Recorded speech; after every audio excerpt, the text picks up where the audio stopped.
A lot of times people think just because you're ranked high in your high school class, that means you're going to be a great college player. A lot of times people think just because you're a great college player means you're going to be a great pro. The reality is you never know when you're going to hit that ceiling.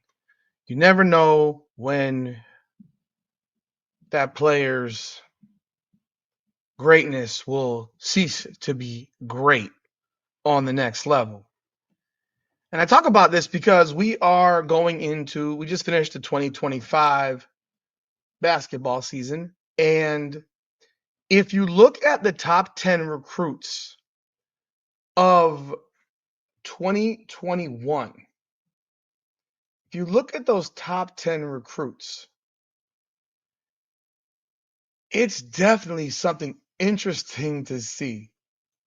I mean, you gotta ask yourself some questions about it because there are 10 players that are top 10, obviously, and 9 of them are going to be playing college basketball still next season. They must love college, or they might not be that good, or they're making a lot of money in college and they are thinking they're not going to make the same amount of bread in the WNBA with the CBA and all that stuff. But it's a little bit alarming to see 9 of the top 10 players in a recruiting class not turn pro. Now, I'll go over that list in a second, but welcome back, everyone, to another edition of Rudy's Rant, Her Game, Her Way, Women's Basketball. We talk facts over feelings. Appreciate everyone jumping on board. If you haven't done so yet, please subscribe to the channel and ring the bell. Like the video and leave a comment. I want to know what you think about this list because we have 10 players who are or were supposed to be among the best, or supposed to be the best in the country. And some of them have been great in college and yet still won't turn pro. Some of them have maybe not been so good. So it's more easy to understand why they wouldn't turn pro. But this class really loves college. So let's break this down a little bit. So here is the top 10 of 2021. Azzi Fudd, Raven Johnson, Sanaya Rivers, Sonia Fagan, Caroline Ducharme, I hope I pronounced it right, Aaliyah Moore, Jersey Wolfenbarger, Olivia Miles, Tioni Key, Rory Harmon. Obviously, we know Azzi Fudd is a great player. She's had a really good collegiate career. I don't want to say great. She had a really good one. She was number 1 recruit in the country. She could have turned pro. She would have been a top 10 pick in this draft. She blew it up in the Final Four, being named most outstanding player of the Final Four, and rightfully so. She has all the skills. She has all the tools. She is a tremendous perimeter shooter. She's a very, very strong player. Is she a star in the future? Maybe. Maybe. She has the tools to potentially be that type of player. But she decided she's going to go back to school for another year. I would have rather seen her turn pro, but again, we are back in this world where, do they really believe? See, I don't believe that Azzi Fudd believes that she's going to make more money playing college basketball because Paige Beckers was her teammate, and Paige Beckers has gone on the record as saying that the belief that you go back to school, and Paige could have gone back to school again for one more year. She chose not to. The belief that you're going to get paid more in college when you're a top shelf player is ridiculous.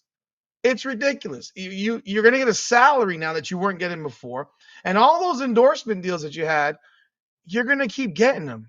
The NIL is now just an endorsement, and it's probably going to bring you more money because now you're a professional. You're more legitimate. So I was a bit surprised to see her decide to go back to school. I would have liked to have seen her turn pro because I mean, realistically, the longer you stay in school, the more chance you are to have something bad happen if you are that person. Like if you're that player, she has had an injury issue. So you do have concerns of her getting injured again when she could take advantage of the opportunity to turn pro, be a top pick. And I'll tell you right now, she might have been a top 5 pick because she really played well in the tournament, especially in the Final Four. She showed who she is, and I think the tournament did the Final Four especially did her really really well. But yeah, she's going back to school. Then you have Raven Johnson. Raven Johnson, I think people know my thoughts on Raven Johnson. I think Raven Johnson is not a very good ball player. She has won a national championship that people are losing their minds over and saying, "Oh, she won a championship. She's a champion." Okay, there's a value in championships, and this ring culture that we now have in this world, where championships decide how good you are, it's preposterous. It's just not real.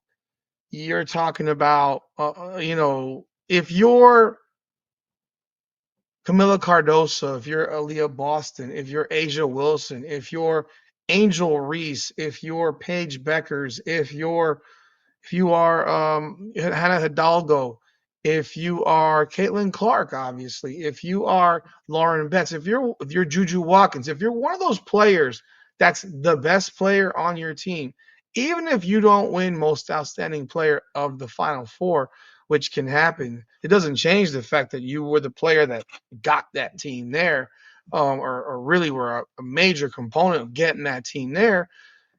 That means a lot more than being the 5th best player on the team. That means a lot more than being the 10th player on the bench. You'll love being a champion, and I'm not arguing being a champion. You should celebrate it and enjoy it and relish in it because you may never have that opportunity again. But being a player who doesn't play or plays limited or is not remotely close to being the best player on the team, probably not even amongst the top 3, you it it it means something to you, but it doesn't have the same meaning if you're the player that led them there, if you understand what I'm saying. I'm sure all of you do because you're intelligent people. Raven Johnson was 1 for 11 in the national championship game last year. Raven Johnson was 1 for 7 in the national championship game this year. Combined 2 of 18. Raven Johnson shoots 35% from the field. She's a point guard that had less than 3 assists. And people are going to sit here and say, "Oh, you're dumping on Raven Johnson." I had someone say, "You're talking about someone's daughter." Well, everyone is someone's daughter or son. LeBron is someone's son. That man received criticism from the moment he came out of the womb. I mean, seriously, who's been getting critiqued since he was in high school?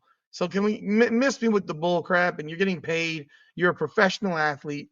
And at the end of the day, she's going to go back for her 5th year, and she shoots 35% from the field, but she was rated as number 2 player. This is what I'm talking about when I say you peaked in high school. She peaked in high school. Comparatively, just so you see, remember, she was teammates with Tania Latson at Westlake for 3 years. For 2.5 years, she was teammates with Tania Latson. Tania Latson graduated a year later, but you see where Raven Johnson is ranked 2nd in the country her senior year. Tania Latson was ranked 14th. Now you tell me who you think the better player is. You tell me who's been the better college player. It's not close. And Tania Latson went to American Heritage in Fort Lauderdale, Plantation, Florida, just outside Fort Lauderdale, and she won a state championship there too.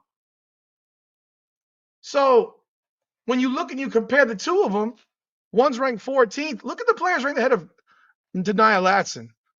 Grace Van Sluten, Ashlyn Watkins, Justine Pissot, Reagan Beers, Maya Naji, Aaliyah Gales, Chance Gray, Tamia Gardner, Isanu Brady, Ayanna Patterson, Janiyah Barker, Kiki Rice, Lauren Betts.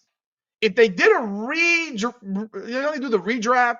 If they did a regrading of that class, Tania Latson could arguably be number 1. And yeah, I know some of y'all say, well, Lauren Betts is number 1. She's 6'7", blah, blah, blah. Tania Latson could arguably be number 1. She's been the best player in the class for the duration of her career. Remember, Lauren Betts has had some issues. She sat some last year for whatever. Tania Latson has been the most dominant player of that class. She's been the best player of that class. Lauren Betts is a monster that you can't do nothing about. She's 6'7" with touch around the rim. But skill wise, I mean, Tanaya Latson is the best player in this class, but she was ranked 14th. And in this class, Raven Johnson's ranked second. So, you take that for what it is. But she's going back to school, understandably so. Actually, I was mistaken. It appears that Sanaya Rivers actually is turning pro and going into the WNBA draft. She was invited to the WNBA draft on Monday, so she's in the draft. So that was my mistake. So it's 8 of 10 players that are still going to be in school. Sanaya Rivers spent a year at South Carolina, spent the next 3 at NC State. She transferred to NC State. She averaged 12 points a game. She's had an okay career. I mean, nothing earth-shattering, nothing crazy. Her 42% from the field, career under 40%. I want you to think about the fact that this is a player who's ranked 3rd in the country who could potentially be on a WNBA roster next year. She's actually one of 16 players invited to the WNBA draft. And I got to tell you this, if she's drafted in the first round, it just tells you about the talent level of this class.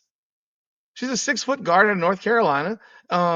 And went to NC State. And I mean, under 30% from 3, 27% as a senior, 23% career 39.5, and you're sitting here telling me this is a pro? She probably should have gone back to school for a 5th year to maybe improve that shooting percentage, but this draft is weak, so maybe she takes advantage of it. Sonia Fagan is turning pro as well from South Carolina. She did spend her time at South Carolina. She had a decent senior year. Probably could have gone back to school as well, but these are the 2 players that actually are going back to school.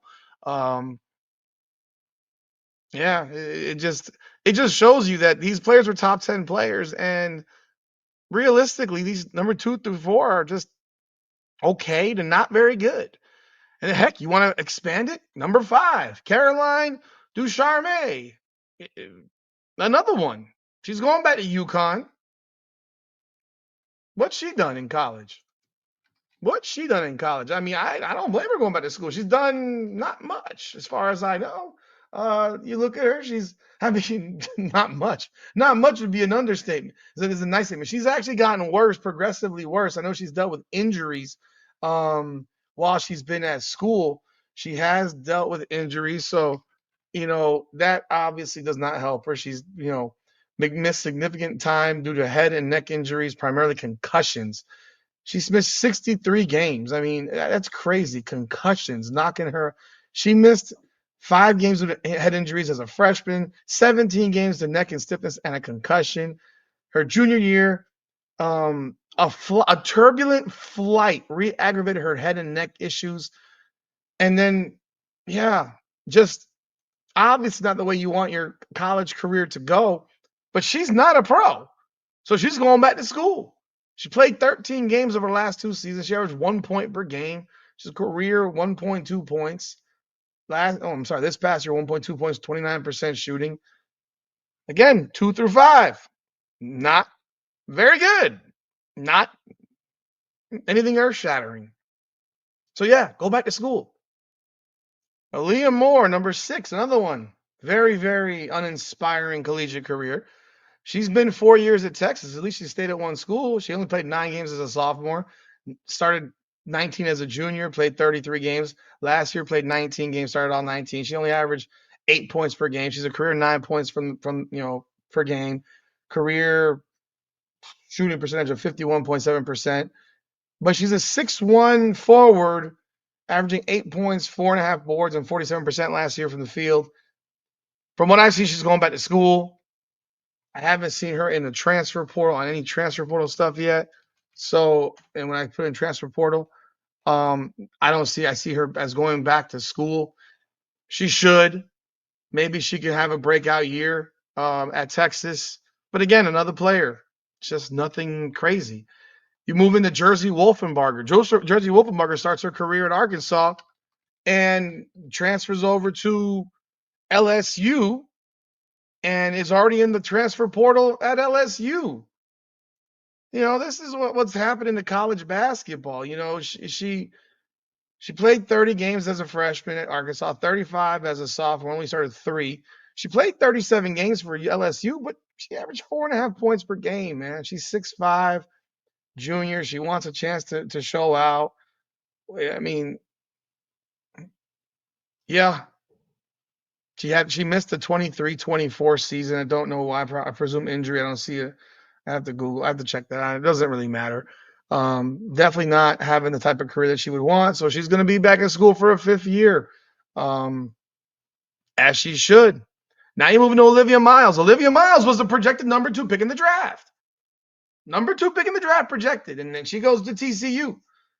This one really is questionable to me because all of those deals that she had, she could have brought with her to the WNBA. Instead, she decided, I'm going to go to TCU. I want to rewrite my story. I want to be the man, the woman on a team, and I want to be the leader of the team. And I'll tell you what, TCU, I'm going to be doing a thing on TCU because they got another pickup. I mean, they picked up some players, and you saw what the guy did, the coach there that did this past year with Haley Van Lith and Sedona Prince. That team, watch out for TCU next year. I think they're going to be a very dangerous squad. Olivia Miles, another player that could have turned pro. She's one of the 2 players that could have turned pro because the other, I mean, obviously Rivers and Fagan are going to the draft, but realistically, her and Fudd are the only 2 from this group that would be a legit 1st-round pick this year, or maybe in subsequent years. With other types of drafts, because I just don't see. I don't get why she's going back to school. It doesn't make sense to me. I think I voiced that. I think the whole nonsense with Hannah Hidalgo and there's no issues. Bullshit. There's issues. I don't want to hear it. There's issues. There's so many cryptic posts that girl had on social media that only could lead you to believe that there was an issue. You can't run it back. When you could have said something, you said nothing, and you chose to not say anything. And then you move into number 9, Tioni Key. She went to North Carolina. She's at Kentucky now. I believe she's going to be back in school again. From what I'm seeing, her career's been, she's going to be back in school. I guess she didn't play her first year. She averaged 11.4 points, so she has come on after her first 2 years at Carolina, where she really did not much of anything in North Carolina. Averaged 11.4 points, shot over 50%. She could be one that will actually truly benefit from going back to school. And hopefully that will help her career because she is a 6'3" wing, and hopefully that will help her career because she is an efficient player based on looking at numbers. I don't know a whole lot about her. I'm being honest. I don't sit here and tell people that I know a lot about these people that I don't know about. Her, I am not too familiar with, but she was a transfer from North Carolina to Kentucky. That's where she's at right now, and she will probably benefit from going back to school. And you go into Rory Harmon. Rory Harmon, diminutive point guard out of Texas. She's 5'6". She's Raven Johnson to me. She's a smaller version of Raven Johnson. If this young woman was ranked 3rd, then 10th, I can only imagine. Her numbers have gone down as her season. She had one breakout year, but she only played 12 games in that year. The breakout year was 23-24, where she had 14 points and 52% shooting. But the rest of her career, when she played the full season, she shot 39%, 37%, 37%. She does not shoot that well from 3. She is not an efficient player. She's a pesky guard. She's defensively pesky. But does she have a WNBA career at 5'6", unable to shoot? She does average assists, at least, unlike Raven Johnson. She does get other players involved. She averaged 7.4 assists as a sophomore, 7.8 as a junior, and 5.9 this past year in her senior year. So she does get other players involved, which is a benefit to her. But can you afford to have a point guard in college that shoots 37, 38% and think that that's going to get better in the WNBA? No, it's going to get worse. It's going to get worse, especially early on. I can't see Rory Harmon being drafted into this year's class, even if she did enter the draft on this weak-ass draft. So, yeah, it makes sense for her to go back to school. Like I said, this is definitely an interesting thing when you have 8 of the top 10 players, 6 of them who really, 6 of them who really, 6 of them who realistically aren't that great. Um, hell, I could actually go on to say that 8 of the 10 are really not that great. Outside of Fudd and Miles, the rest of them are really not anything to go crazy about.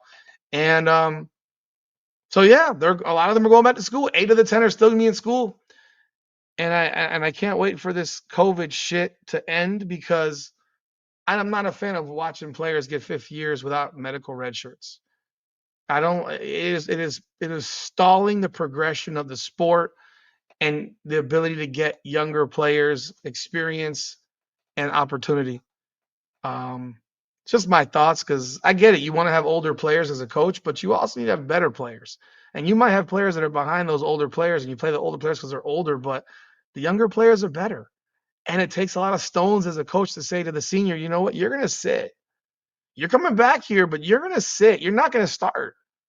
And that's what's crazy about that South Carolina deal is that Tania Latson goes to South Carolina, and Raven Johnson should probably be on the bench behind Malaysia Fulwiley, and she's not. And she plays a different position. Yeah, whatever, man. I mean, Tania Latson's a combo guard, point guard too. They're all combos. Tania Latson and Fulwiley are combo guards, and they can play together. But yeah, I know that she was teammates with Latson in high school at Westlake. Raven Johnson was, and they think that she's going to be some great, going to all of a sudden change. A lot of these players hit their ceiling when they were seniors in high school. That's reality. And we'll see what happens. But you let me know your thoughts in the comments here. What do you think about this? What do you think of the fact that you have all these players from this class, these top 10 players going back to school for a 5th season? Leave a comment, like the video, subscribe to the channel. Appreciate y'all.